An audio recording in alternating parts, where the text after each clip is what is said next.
Bonsoir à tous et bienvenue. Une société coopérative des bouchers Chevillard d'Abidjan vient de voir le jour. Dénommée Scoop Bocha, elle vise la défense des intérêts matériels et moraux des bouchers des 13 communes d'Abidjan. La société coopérative entend également lutter pour la modernisation du secteur en vue d'offrir de la viande de qualité aux populations. Regardons ensemble ce reportage de Nou Sangaré et Anissette Konan-Blessing. Ils ont décidé de fédérer leurs forces pour l'organisation et la modernisation de leur secteur d'activité. Les bouchers chevillards du district autonome d'Abidjan sont désormais regroupés en sociétés coopératives.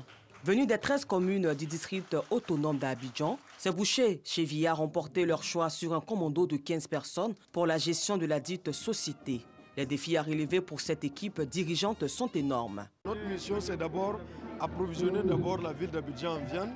La deuxième, c'est d'agréer tous nos bouchers de rentrer dans les normes, de faire les radios, les visites contre-visites parce que nous manipulons la viande. L'abattage clandestin, nous sommes en train de nous organiser pour lutter ensemble avec la direction des services vétérinaires pour que, comme d'habitude, les Ivoiriens mangent la viande de qualité et pour être en bonne santé. Pour l'atteinte de leur objectif, ces bouchers peuvent compter sur le soutien du ministère des Ressources animales et halieutiques. Il faut que les acteurs s'organisent. Et lorsque ces acteurs sont mieux organisés, l'administration peut mieux les accompagner.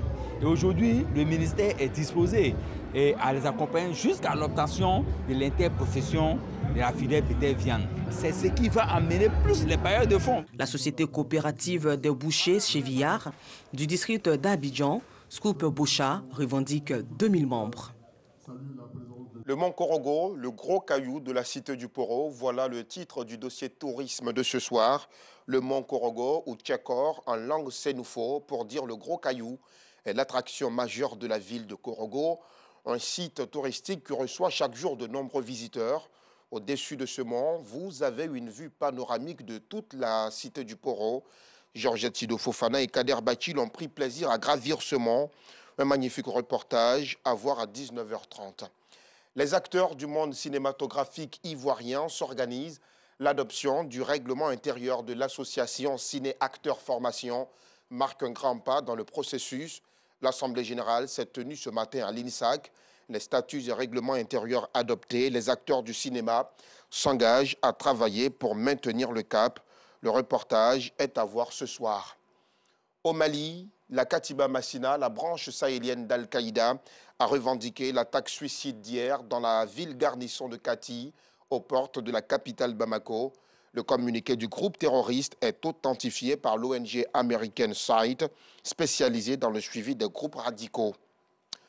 Au Soudan, l'or du sous-sol qui devait enrichir les populations ruine aussi leur santé à coups de mercure et autres cyanures désormais incrustés dans la terre et les corps. En janvier, des chercheurs ont testé l'eau potable à Banat, dans cette ville.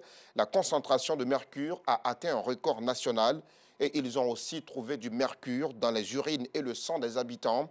Ce métal liquide, couleur argent, est particulièrement dangereux une fois dans l'eau, car, bu par les animaux, il se retrouve dans la chaîne alimentaire humaine. Chez la femme enceinte, il peut toucher de façon permanente le cerveau et le système nerveux en développement de l'enfant. Et pour finir, en Ukraine, des missiles russes ont bombardé ce samedi le port d'Odessa sur la mer Noire. L'Ukraine accuse la Russie de compromettre l'application de l'accord signé hier en Turquie. Cet accord qui autorise la reprise des exportations des céréales ukrainiennes bloquées par la guerre. Voilà, c'est tout pour ce bref tour de l'actualité. Rendez-vous à 19h30.